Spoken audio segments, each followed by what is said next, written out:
Messi কাণ্ডে অবশেষে পুলিশের মুখোমুখি হলেন অরূপ বিশ্বাস। বিধাননগর দক্ষিণ থানায় গতকাল তাকে প্রায় 3 ঘন্টা জিজ্ঞাসাবাদের মুখোমুখি হতে হয়েছে। আর পুলিশ সূত্রে যা খবর, জবাবে অসন্তোষ প্রাক্তন ক্রীড়ামন্ত্রীকে আবার ডেকে পাঠানো হয়েছে। 22 জুন রাজ্য বাজেটের দিন ফের অরূপকে তলব করা হয়েছে বলেই সূত্রের খবর। 3 বার নোটিশ দেওয়া হয়েছিল। নির্ধারিত সময়ে গড় হাজির ছিলেন প্রাক্তন ক্রীড়ামন্ত্রী। ডেডলাইন পেরোনো 3 দিনের মাথায় গতকাল সকাল 10টা নাগাদ বিধাননগর দক্ষিণ থানায় হাজিরা দেন। জিজ্ঞাসাবাদ কক্ষে তার আইনজীবীকে ঢুকতে দেওয়া হয়নি।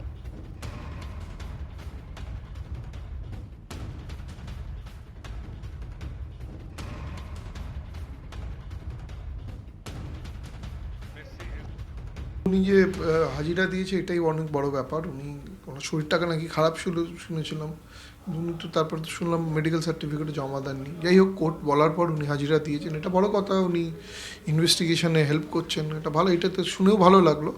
তবে উনি কেন বাড়ি যাচ্ছেন না আমি বুঝতে পারছি না, কারণ আমি তো রোজ বাড়িতে যাই, আমি তো বন্ধুবান্ধবদের মিট করি। আমি যদি কিছু দোষ না করে থাকি, আমার কেন আমি ঘুরবো গোল গোল করে? কোর্টেই সব কিছু বলবেন, আমি তো ভালো, আমার শুনেও ভালো লাগলো। আমিও কোর্টেই সব কিছু বলবো। আমি এখন যা পুলিশকে দিচ্ছি তার থেকে বেশি আরও ডকুমেন্টস কোর্টেও দেবো, এবং আরও কিছু কিছু আমার কাছে এভিডেন্স আমি জোগাড় করেছি। যারা আরও কিছু বলবে, একটু টাইম দাও, আমি কোর্টেই দেবো, সেটা আমি পুলিশে দেবো না, সেটা আমি কোর্টে দেবো। জুহি বিশ্বাস বলছেন যে স্পোর্টস মিনিস্টার ওনাকে ইনভাইট করে মাঠে ঢুকিয়েছিলেন। একটা জিনিস ভাবুন, জুহি বিশ্বাসের কোনো কিন্তু অ্যাক্রেডিটেশন কার্ড ছিল না। তার মানে এটাই বোঝাচ্ছে যে স্পোর্টস মিনিস্টার যে প্রোটোকল ছিল, সিকিউরিটি প্রোটোকল ছিল, সেটাকে টপকে জুহি বিশ্বাসকে ঢোকানো হয়েছিল। তাহলে এটা তো একটা কনস্পিরেসি থিওরি।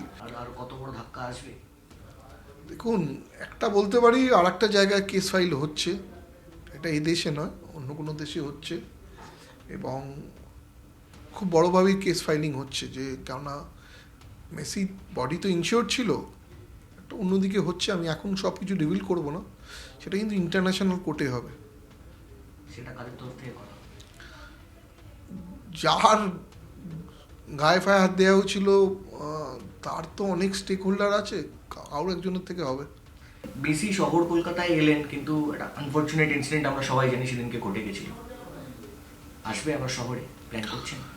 আমি একটা চেষ্টা করছি, সত্যি করে যদি বলেন, ফুটবল প্রেমী কলকাতা বাংলায় এত ফুটবল প্রেমী, তাদের জন্য আমি একটা চেষ্টা করব। নিজেরও একটা আক্ষেপ রয়ে গেছে, তো ওটা চেষ্টা করব, আমি খুব ভাবে চেষ্টা করব। নর্মালি আমি যেটা টার্গেট করি, নর্মালি মিস করি না। খুব তাড়াতাড়ি এখন বলবো না, তবে আমি যাচ্ছি, ওনার বাবার সঙ্গে মিট হচ্ছে 1-to-1। আরও অনেক কিছু নিয়ে আলোচনা হচ্ছে। নেক্সট ইয়ার উনি আর একটা কোনো দেশে আসার কথা চলছে, ভারতে খুব ক্লোজ, আমি নিয়ে আসছি। সেই সময় যদি আমি একবার পারি, চেষ্টা করব নিশ্চিত। কলকাতায় আনার? হ্যাঁ, কলকাতা ছাড়া আর কোথায় আনবো? মেসির বাবার সঙ্গে তো মেসিকে নিয়েই মিট করব, তবে অন্য ধরনের চমক হতে পারে। মেসি রিলেটেড, কিন্তু অন্য ধরনের। যারা অপরাধ করেছে তারা জেলে যাবে, আইন মেনে যাবে। আমাদের যেমন দরজা ভেঙে টেনে নিয়ে যায়, ওরমভাবে যাবে না, জেলে যাবে, সিস্টেমে যাবে। হাজিরা দেওয়ার আগে বিজেপিকে মিস কল দিয়েছে। আমার তো মনে হয় গ্রিন সিগন্যাল পাওয়ার পরই থানায় গিয়েছে।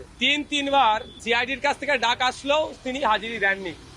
পরবর্তীতে দেখলাম কি, হঠাৎ করে তৃণমূল কংগ্রেসের অ্যাকাউন্টে ফিস করতে হবে, একটা চিঠি করে দিলেন। তবে চিঠির বৈধতা কত আছে না আছে পার্টির অভ্যন্তরীণ ব্যাপার। তারপরে কি দেখলাম, তিনি পৌঁছালেন। চোর তৃণমূলের মধ্যে থেকে ভালো তৃণমূল যারা খোঁজার চেষ্টা করছে, তাদেরকে হয়তো এই বার্তাটা দিল যে আমি তোমাদেরই লোক। যেভাবে এই এনসিপিআই পার্টি তোমাদেরই লোক বকলমে গিয়ে তাদের ছাতার নিচে মাথা দিয়েছে, আমরাও যাব, বা উনি যাবেন। যে অরূপ বিশ্বাসের জন্য মেসি কাণ্ডে সারা পৃথিবীতে আমাদের ভারতবর্ষের কলকাতার ওয়েস্ট বেঙ্গলের নাম মাথা হেঁটে হয়েছিল, সেটা কোনোভাবেই ছাড় পাই। শুধু তাই নয়, যে টিকিটের টাকাগুলো রিফান্ড কীভাবে হবে তার কাছ থেকে যেন ব্যবস্থা করা হয়।